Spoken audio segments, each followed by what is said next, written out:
In the blade forging competition, the most challenging materials are not only the spiral spring steel but also a more extreme nightmare material, elevator cable steel. But a failed twist in elevator cable steel can either result in a tangled mess or catastrophic cracking. Moreover, beyond the nightmare cable, the organizers have also provided a spring steel wire, allowing participants to choose either to forge a short blade with a length between 33 and 38 centimeters. Both choices are tough, but fortunately, the forging duration remains the same at 3 hours. The main difference between spring wire and cable is that the cable only needs its ends welded before directly heating and twisting into a large steel billet. Spring wire, on the other hand, requires cutting into sections and combining with steel powder to make a large metal can, making the forging process more intricate. Thus, Brian, without hesitation, cut the ends of the cable, planning to clean it with acetone to remove oil and impurities before reforging.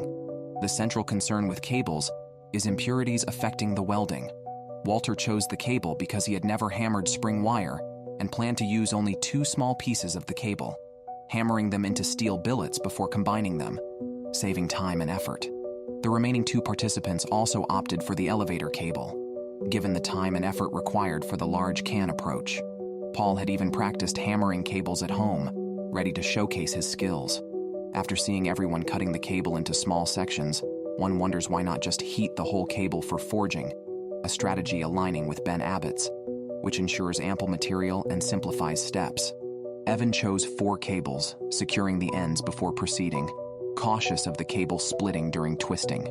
Proper twisting direction is crucial, as Brian learned when his cable split into a twist, forcing him to adjust the direction and clamp it intensively to forge a flawless large cable billet. Paul, who had entirely smelted his cable, was ready to cut off excess material and further refine his blade. This shows the advantage of having ample material.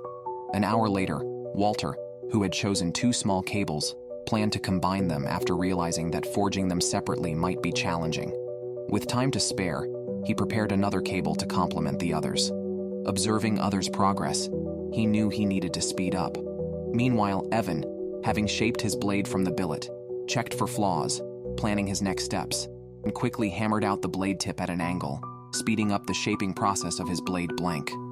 After merging the steel billets, he drew an impressively unique combat knife with an upward-pointing tip, the highlight of this blade. Surprisingly, Paul was still engrossed in grinding steel, seemingly unable to stop. It seems he might have some kind of compulsion to grind the cable's exterior clean before forging.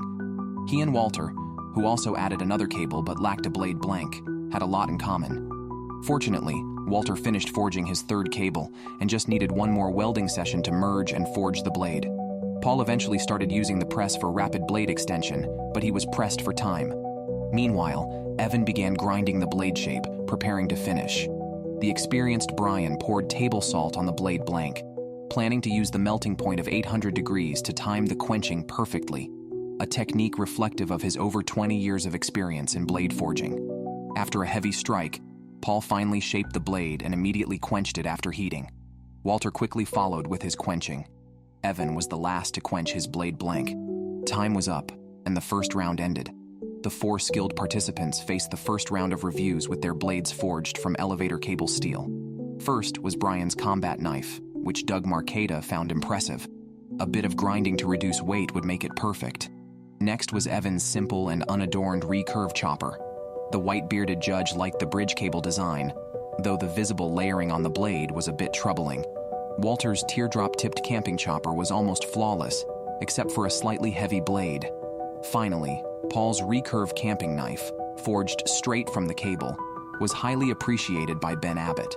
A bit of grinding would enhance its appearance. After the reviews, the judges decided to eliminate Evan due to the obvious cracks in his blade back. The remaining 3 contestants advanced to the 2nd round to continue making blades. Besides fixing flaws and assembling handles, they also needed to wrap them with 2 rolls of copper tin wire for decoration. After completion, they would submit the blades for high-strength testing. The 2-hour countdown began. Brian picked up his large knife and started refining and lightening it, as a bulky blade would not be ideal for Doug Marcada's testing. After selecting handle materials, Paul also began adjusting his heavy blade blank, as Ben Abbott had pointed out that slimming down was crucial. Walter, too, set up his blade blank for grinding, which was the thickest of the three. An hour passed. Paul was the first to finish the handle and move to the final shaping stage. He just needed to wrap the handle with copper tin wire to complete it. Brian used a grinder to create a figure-8 pattern for winding the wire, which added a distinctive touch. Walter cut notches for the wire in the handle before assembly, allowing him to wrap the wire first and then finish assembling. Time was up, and the second round challenge ended. The first test was Ben Abbott's strength test of chopping ram's horns. Today, we would see how many blades would break. Brian's stylish combat knife was up first, and its blade had no issues. Next was Walter's knife, which managed to chop through the horns without any issues, a testament to its quality. Lastly, Paul's camping knife had a slight roll on the blade, but it wasn't a major problem. The second test was Doug Marcaita's sharpness test on water pipes. Brian's knife cut cleanly, Walter's knife was equally effective, and Paul's knife had no issues. After 2 rounds of testing and careful deliberation by the judges, Paul was eliminated due to damage his knife sustained during the hardness test. Consequently, Brian and Walter advanced to the final round. The two would go home to forge a Saladin's blade, a weapon used by the 12th century leader Saladin, known for its superior steel and lightweight, thin design ideal for swift, powerful strikes. The blade needed to have a curved edge, a crossguard, and a boot-shaped handle, with a total length between 71 to 76 cm. 4 days later, they returned for the final tests. Walter immediately cut high-quality steel and coal for his forge at home, using his skill to speed up the process. Brian started forging from the tip, adjusting the curvature as he worked, and completed a crucial quenching on the first day, achieving excellent results. The next day, Walter prepared the guard and other fittings before welding and fine-tuning them. Although slower, the results were impressive. On the third day, Brian completed the guard fittings and was ready to assemble the final handle. Both competitors showed impressive skill. Walter, unfortunately, broke a valuable piece of yellow cedar while making the handle, but quickly made a new one, knowing the prize money would cover it. On the last day, Brian added final touches to the blade and engraved Arabic script on the spine for an additional touch. 4 days later at the competition, Brian's Saladin blade, forged from 80 CRV2 steel with a mild steel handle, and Walter's, made from 5160 spring steel with similar fittings, impressed everyone. The final showdown included Doug Marcaita's practical tests with sheep chopping and Ben Abbott's shield chopping strength test.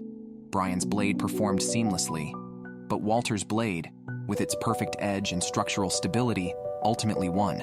Despite the close competition, Walter claimed the championship, with Brian's blade only slightly behind due to less smooth curvature. Congratulations to Walter for winning this edition's championship.